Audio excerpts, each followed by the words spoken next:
ስኬቶቿን ለማስፋት በለውጥ ጉዞዋ ላይ ያጋጠሙ ችግሮችን ደግሞ በውስጥ አቅም ፈትታ ለመሻገር ትጠቀምበታለች። መዲናዋ በአዲሱ መንገዷ ስለ ስኬቷ ማውራት ብቻ ሳይሆን ያልተሻገረቻቸውን ችግሮች በድፍረት ተጋፍጦ መፍትሄ የማበጀት እውነተኛ ጥንካሬዋም ነው። መካሄድ በጀመረው የአዲስ አበባ ከተማ የ2018 በጀት ዓመት የማጠቃለያ ስራዎች አፈጻጸም ግምገማ መድረክም ዋነኛ መለያው ይኸው ነው። ያጋጠሙ ችግሮችን አለባብሶ ማለፍ ሳይሆን በግልጽ ጠረጴዛ ላይ አምጥቶ መገምገም። ከስኬቶቻችን ምንድነው የተማርነው? እንዴት እናስፋቸው?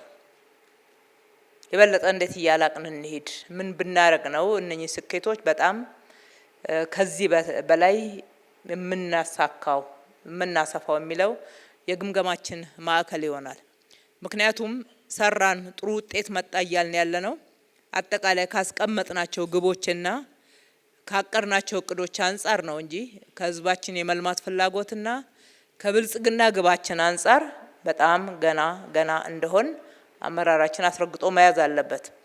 ስለዚህ ከስኬቶቻችን ምን ተምረናል፣ እንዴት እናስፋቸው የሚለው በአንድ በኩል፣ በሌላ በኩል ደግሞ ከተግዳሮቶች አንጻር እንዴት እንለፋቸው።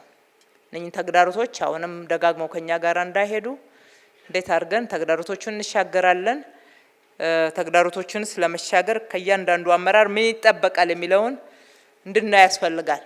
እርግጥ በከተማው ባለፉት 5 ዓመታት በ24/7 አዲስ የሥራ ባህል ያለ ረፍት በተሰራው ሥራ የአዲስ አበባን ገጽታና የነዋሪዎቿን ሕይወት በመቀየር ትልቅ ውጤት ማስመዝገብ መቻሉ የማይካድ ሀቅ ነው። አዲስ አበባ በፕሮጀክቶች ጨርሶ ማጠናቀቅ ከተማን የመቀየርና በሰው ተኮር የልማት ሥራዎች ያስገኘችውን ስኬት ያህል የሞት ሽረት ጉዳይ ነው ብላ ነክሳ ለያዘችው ለውጥም የማይመጥኑ ጉዳዮች አጋጥመዋታል። አሁንም አመራራችን እኩል ትጋትን ታጥቆ 24/7 የሥራ መርህ ውስጥ ገብቶ ሁሉም እኩል ውጤታማ መሆን የቻለበት ደረጃ ላይ አልደረስንም።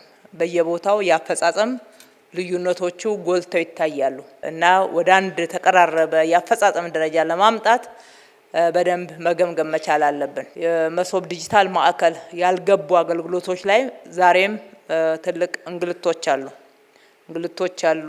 ጉቦኝነት አለ፣ ዳተኝነት አለ።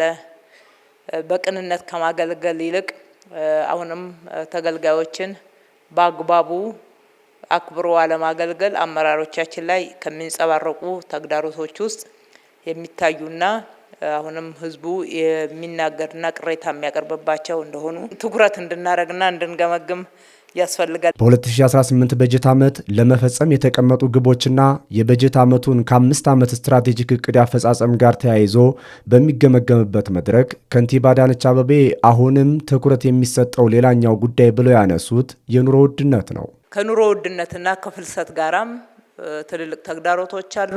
ምንም እንኳን በርካታ ጥረቶች ብናደርግም አሁንም የከተማችን ፈተና ናቸውና ይህንንም አያይዘን ሌሎች ለአፈጻጸም መጓደል አስተዋጽኦ ያደረጉ ዝርዝር ሁኔታዎችን እነኚህ ለመነሻ የጠቃቀስኳቸውን ጨምረን ማየት ያስፈልጋል።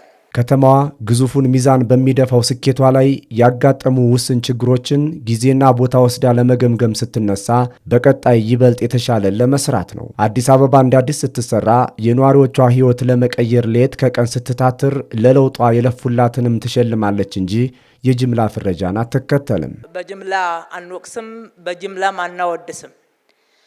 በመጨረሻ በስራ ሂደቶቻችን የተሻለ የሰሩትን በአንጻራዊነት ግቦቻቸውን በማሳካት በስነ ምግባር አጠቃላይ በተቀመጡት ዝርዝር መስፈርቶች መሰረት በአመቱ የተሻለ ውጤት ያመጡት ተለይተው የሚሸለሙበት ፕሮግራም ይኖረናል። እንግዲህ ደግሞ አመቱን በሙሉ አቅሙን አሟጦ መስሪያ ቤቱን አስተካክሎ በየደረጃው በተሟላ ሁኔታ ያልሰራው ደግሞ ውጭ ብሎ ያጨበጭባል ማለት ነው። ለ3 ቀናት በሚቆየው የአፈጻጸም ግምገማ የ2018 በጀት ዓመት ለመፈጸም የተቀመጡ ግቦችና የበጀት ዓመቱን ከ5 ዓመት ስትራቴጂክ እቅድ አፈጻጸም ጋር ተያይዞ ይገመገምበታል።